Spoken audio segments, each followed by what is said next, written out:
Today I'll be making falafels with carrot pulp, and there's potato and coriander, chili powder, a little bit of cardamom, pepper, salt, and cumin. Looks good enough to eat before preparation. That's amazing. And then I have 2.5 heads of garlic that I minced up. I'll put that in. Oh, and that's then gonna be really healthy. Watch out, bugs. chickpea flour. So that should be good. And I'm having carrot coconut cantaloupe waffle. And that's the version that's all fancy looking. Yeah, so Names with the fancy. s'mores on them. Or, Yeah. They call them s'mores or schmores? I don't know. I'm gonna call them like a German sort of thing. Schmore. I don't know because No, it or says is that Sam. German? Smorgasbord. Oh, that's more like Scandinavian. Sorry about that, Germans. Sorry about that, Scandinavian. Okay, so I'm going to deal with that later. I don't know what James is going to talk about here. I have a glass of cantaloupe juice because I I sliced up my cantaloupe in the food processor, and well, there was a lot of juice, so I wasn't going to put it on the waffles. So that wasn't. No, you had some trouble. Sorry. What? You had some trouble with the oven door, I guess, or something like that. Yeah. So one of your marshmallows has a little bit of black on it. I don't care. Because it went flying. Just one. Okay. I was worried it was just a huge disaster. No. It's frustrating, though, because it could have been, right? Mm-hmm. And you're worried about it happening again and again and again. What can go wrong? No, well, lots of them fell over. Oh, yeah? Mm-hmm. Oh, so you just had to rescue them really But quickly. the one was... Okay. Anyway. If it looks too bad, I'll just chuck it up for the birds, I guess, or something like that. I don't know. It's for the birds. Won't be the first time somebody's eaten some burnt marshmallow. Yeah. That stove ain't the greatest, but it's kind of pretty old and seems to do the job. So. Mm-hmm. I love it. I know. I feel like it sometimes. Yeah. So, anyway, to make the marshmallows stick nicely to the waffle, you put the one waffle in the broiler, you put the marshmallows all over it, you stick it in and you toast those marshmallows. And then you wait until they're stuck together, but they're a little bit cool enough, and then you can usually flip them right over on that same waffle. But there's a couple ways you can do this. If it looks like that's not going to work out, you can do it a different way. Because you want to toast both sides of the marshmallow, right? Because it tastes better. So... Toasty warm, yeah. Yeah, but anyway, it's going to stick to the hot waffle pretty well. Then when you put so you toast that second side of the marshmallows, and then by that time your other waffle is ready, and then you take it out and you stick it on top of the marshmallows, and it's all stuck together. And that's why when James is spooning it up, it's all coming like nice strings. So that's fun. Any kid would think that's fun. Oh, it didn't happen that time. It doesn't matter. I thought I'd try to demonstrate, but the first ones I went with were that way. So hopefully people were taking notes, if fundamentally, I don't know. Or wherever they're at. They might be in residence. But I'm actually not trying to encourage people to eat more marshmallows, even though I don't think that's any less healthy than putting syrup on your waffles. And it's way more fun. But I'm encouraging people to eat more fruit. So in this case, it's cantaloupe, and I don't remember, when I was a little kid, I don't think I would have eaten cantaloupe. You wouldn't have liked it? No. It would have been, I liked watermelon, but I wouldn't have eaten cantaloupe. I like watermelon, and I still prefer it much to cantaloupe. Cantaloupe always tastes a bit musty to me, a little bit mildewy or whatever. But I like it. I don't think I had it when I was a kid either. So I think it might have been a function of both of us. and not the wealthiest childhood. Hmm. But now these days you can get cantaloupe for fairly Well, that's cheap. another thing. Yeah. There's lots of fruit. Back there. then, when I was living in northern Alberta growing up, you just couldn't get things like it was. You could get apples and oranges and pears and bananas, That's another thing. but things like watermelon were a total treat. You couldn't get them until like there was one time of the year you got them, and summer you really enjoyed it, right? No. So, things have gotten bigger and more cosmopolitan here. Calgary, when we moved to Calgary, maybe in '64, it was maybe 400,000 population. Now it could be a million more than that. Lethbridge, when we moved here 3 years later in '67, it was over 35,000, but I don't think it was 40,000.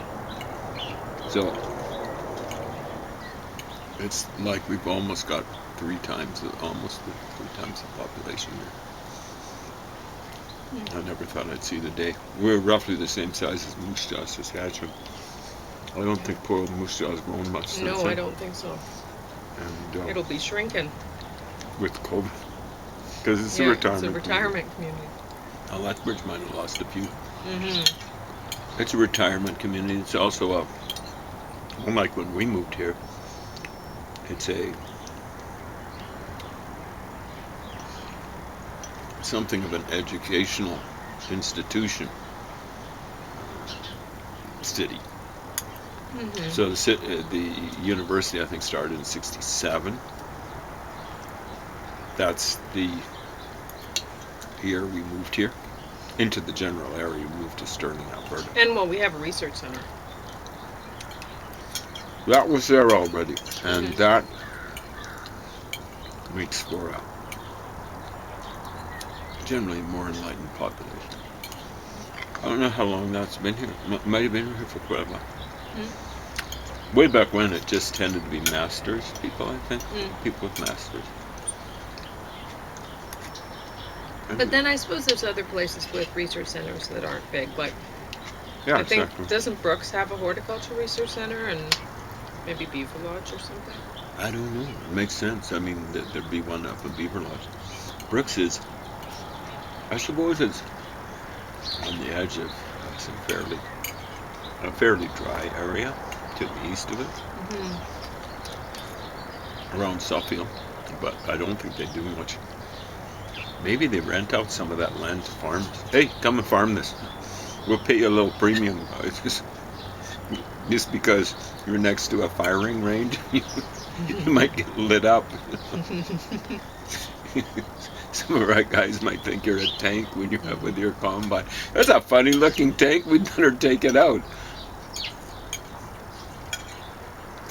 And well, I put the green marshmallows in the middle because I don't think there's any waffle that I want to make with green marshmallows. So I have them. No, And they would just be wasted. I kind of like green. What the heck? It's not easy eating green. It's not easy eating greens for a kid. They can make a song like that. It's encouraging people to eat the veggies.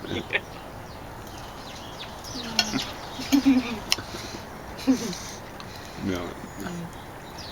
They have to have Kermit singing it.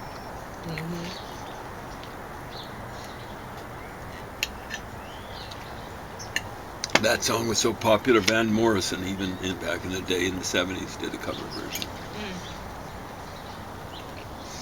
Not one of his more magnificent moments. It wasn't that bad. So are you ready for a review? This is a review. So this is the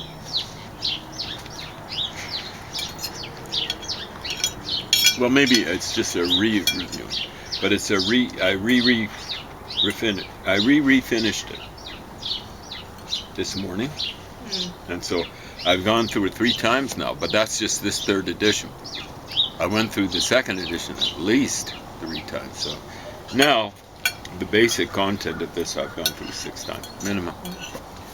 And so when did I review it? Our regular watchers, all half of you or whatever, would recognize that it was about a week ago that I reviewed it.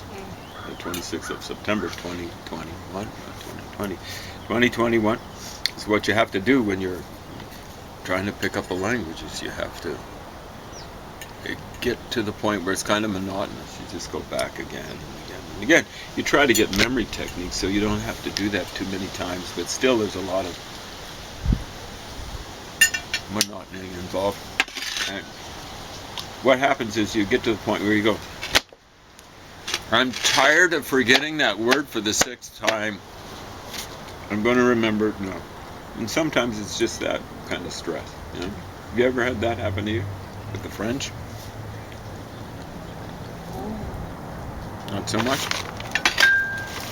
I don't know. But each time I go through, I notice there are more and more mistakes. This is the University of Toronto.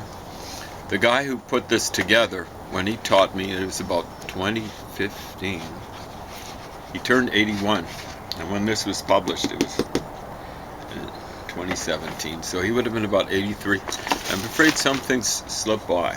It's still very valuable, but be ready for some mistakes. And it's kind of tough when you're dealing with linguistic material and there are mistakes in there. There is a linguistic approach, and it's much appreciated. It's made almost as scientific as possible. Like it's hard to, I think, to make languages, grammar, well, vocabulary more so, but grammar scientific, because there seem to be so many exceptions to rules and things that are dependent on context and so on and so forth. But he does a good job of making it almost like mathematical and or logical. So it would have, of course, he had, I think, some other work that would have been done on Ojibwe. I can't pronounce the way it's pronounced now, the politically correct way, I'm afraid. The really politically incorrect way is to pronounce it as Chippewa. But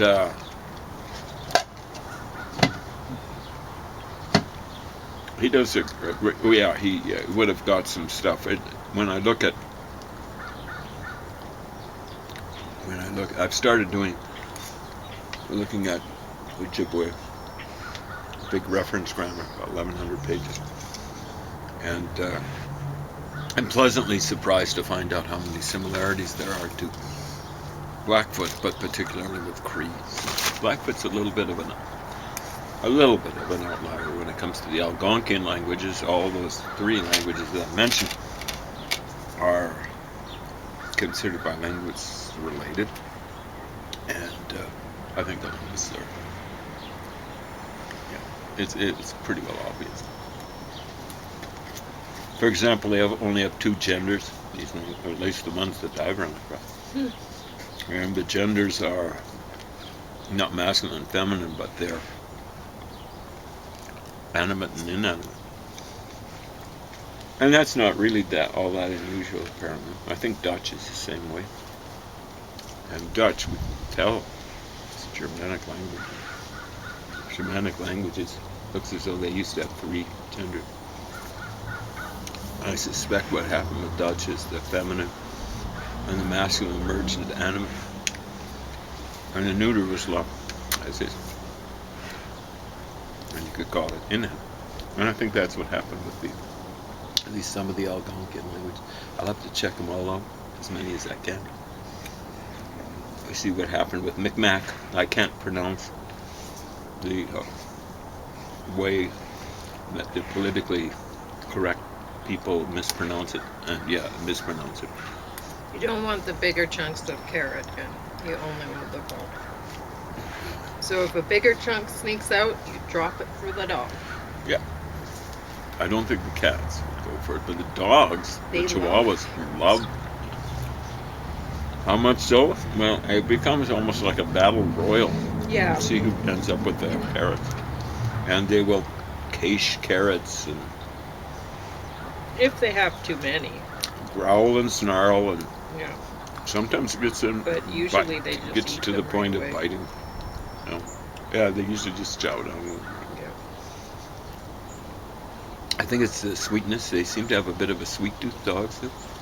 And the freshness. There's that water in them. Yeah, they like that crunch, like a bone. So a little heads up. I've been working my way through the Erste Kreis von Höhle. That's a German thing. Badly mispronounced. Anyone out there who is a native German speaker, I apologize. But hopefully Well, you give your me credit German for trying. is getting better. Well, The yeah, man. speaking, yeah, because when you used to speak German when you were first learning it, it sounded like Like some Basil Fawlty making Yeah, fun yeah, making fun of it. yeah, or something. So it's gotten better, there's no doubt about it. And I wasn't first learning it. I first started learning it doing German crossword puzzles. Oh, that's right. Yeah. No, I mean speaking. Oh, in class. Yeah, exactly right. Well, I wasn't in class with you, but No, when you but do it, I'd be practicing yeah. it or whatever, sure. Yeah, it's gotten better. It helps taking linguistics, but it's still, it's awful, really. But all I can do is just keep working on it. It's not what I concentrate on. I want to learn to read as many languages as I can. And if I can't learn to read, then I at least want to be exposed to them. Yeah, I've been Find some losing a linguistic lot of principle. hair because of the stress, I think. Stress makes a difference, like But I I haven't was able found to a hair in this yet. I was able to get my treatment with no problem this month, but the month before I did some traveling, Yeah. and Well, I was you were borderline. stressed out going into that trip. I was stressed out going into the trip. I was stressed out on the trip, Yeah. and I was stressed out coming back from it. I mean, it wasn't. I was to see my dad. I kind of like the break before the fourth wave broke, and in Saskatchewan. And I was shocked to find out in 98 and a half years old, and they didn't have him masked. The workers were masking, but the masks were kind of slipping down off their noses and things like that. Doesn't slip down off my nose, and I'm paying for No, it. it never Thank slips you, off Justin. mine either. Yeah, So I don't know how that is. That I've got it on loose. They want to be breathing, and of course they want to be breathing. It's not really that bad. I'll sit in the hospital for 2.5 hours. Well, yeah, you And- were talking about the. Well, it's ridiculous, actually. The rules that they have, like people, they wear the mask, but if you're eating lunch, then you don't have to wear the mask or whatever, right? And it's like, supposed to be social distance, but you see people don't. in the. They sit This right big beside each hospital, Central Hospital, Chinook Health Region Hospital. They'll be sitting on wee small little cafeteria tables. It's not like a dining room table. Masks down, chimping and chomping, drinking coffee, which is amazing. They shouldn't be allowed to drink coffee in there. I mean, people maybe got to eat their lunches, but for Pete's sake, drinking coffee, because they're going to take that, swilling that stuff down. Let me share some COVID with you along with some gossip. Yeah, it's staggering. I'd look in there and see. I believe me, I don't go in close. It's by the main hallway. Don't go off-roading to see it. And 3 people together, 2 side by side at a wee small cafeteria type table, and then one person opposite one or the other, and kind of kitty corner to the other. 3 people, all chowing down, Gossiping and gossiping. Well, it's just they're not serious. They're not for real. I just hope that they don't pay for it, because if it starts affecting youngsters, and 10% of them start going the way it is for people, older people with immune challenges. There's a lot of them are going to be, what's the term? SOL. Yeah. Spit out of something or other. Yeah. Anyway, the first circle of hell, and it's the German translation. Most of the stuff intact, reasonably straightforward. It's just they dropped a few of the things out. It's a long novel written by Alexander Solzhenitsyn, and of course I'm using it, not the original Russian. I wish I were good enough at it, but I've got the English translation, which is generally a little more complete. I'm not saying it's necessarily better, but a little more complete. I was a bit the German edition's hardcover and everything like that, but I guess the English edition would have been hardcover originally. Big thumping thing in German. It's something like 750 plus pages. Huge thing. So, am I teaching myself German? Not really. I'm just brushing up on it in the same way that I'm finishing up Le Crime de l'Orient Express, The Crime of the Orient Express, or as it's better known in the original English title. Well, maybe not the original. The original might have been Murder on the Calais Coach, but in the one it's published under now, Murder on the Orient Express. So that I'm not teaching myself French with, but it's like putting myself through another course of French. When I go through, when I finish, if I live long enough, when I finish the first circle of hell, translated into German with that 750 pages, it's going to be, I'd say, at least three courses in German, just slammed together. That's based on the number of hours I'd spend on it. So I'll be, when I finish the Murder on the Orient Express in French, I'll have done about 100 hours. And so that's, I figured 90 hours is what you should be spending, probably minimum, if you want to get a decent mark nowadays on a university course, semester course. 30 hours of instruction and 60 hours of homework of various sorts. In this case, the self-instruction and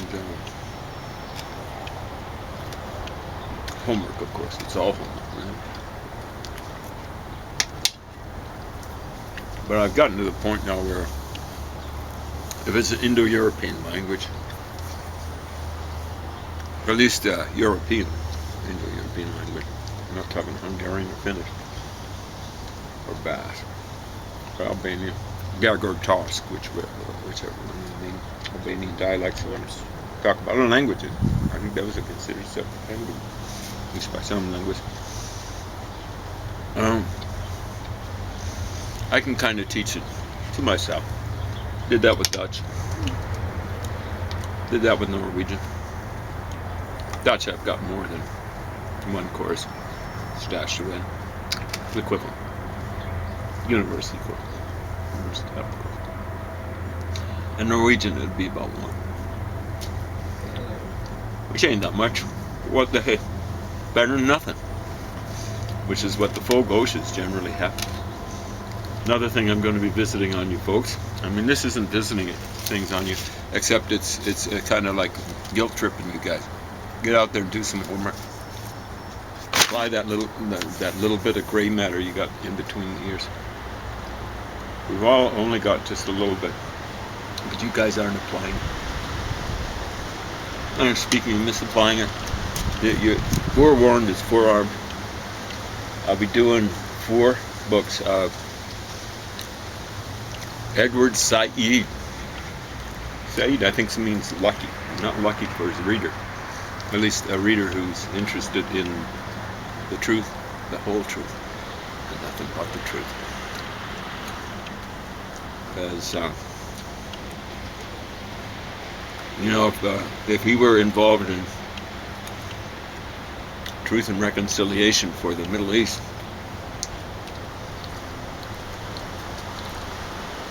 It would be untruth. I can't think of an opposite of reconciliation right now. Still too close to my getting up from sleep, but untruth and getting in people's face. But yeah, it's funny how he so often mentions, one of my friends is Salman Rushdie. Oh, yeah. I was talking to him the other day, discussing this, that, and the other thing. Oh yeah, right. Salman Rushdie actually writes literature. Well, I tried to read. I mean, I don't think it's that great. You don't think it's that great either, right? Is that what you were saying? Yeah. There you go. I haven't read enough of him to make a definitive judgment, but one of the things I'm going through is wood. Sorry, you Dutch people. I'm mispronouncing it, but it means rage, or in this case, fury. I think it's fury in the original English. So I have a better sense once I blast through that. No, I never blast through anything. I just work through stuff slowly and usually surely. Sometimes I'll drop things for a while. I'll get back to them. If I live long enough. So, yeah, one of his friends is Salman Rushdie, but he keeps. If I were Salman Rushdie, I'd say, "You moron, hey, you oxymoron," because he thinks he's sharp. So sharp, dull. That's what I mean by oxymoron. Goes back to the original Greek. Sharp, dull. It's an oxymoron itself. All sorts of sharpsters who think they're, or all sorts of dullsters who think they're sharpsters, and they really are sharpsters. Sharp like mafia flunkies are. But they're dull. I back you up 1,000,000%. Yeah. Mafia way of talking. Back you up 1,000,000%. Well, okay. It's like a case of hyperbole or something like that. Anyway. And he's comparing himself, his plight, with Salman Rushdie. What does Salman Rushdie do to deserve the fatwa / contract on his life? He wrote a book called Satanic Verses, which the Ayatollah back then, who was almost ready to die, unfortunately not of embarrassment, of Iran, 1989, the thought was blasphemy, I guess. But let's look at, and that was like we'll say $2 million. $3 million, $2.5. I'm not sure what it was. Let's say $2 million. I mean, it was just a stupid fiction book. It was just a stupid fiction book. So, what did Auden write when he was writing In Memory of William Butler Yeats, W.B. Yeats, or whatever the exact title is? In the end, poetry, and we could say fiction, changes nothing. It survives in the valley of its saying. A way of something or other, talking or something like that, a blop or something or other, a mouth. That's all it is. And people who get their knickers in a knot, that's for you English folks who are watching, about things like that, have got problems. They're like commies. Gosh darn it, Alexander Solzhenitsyn, he said something kind of questionable about Stalin.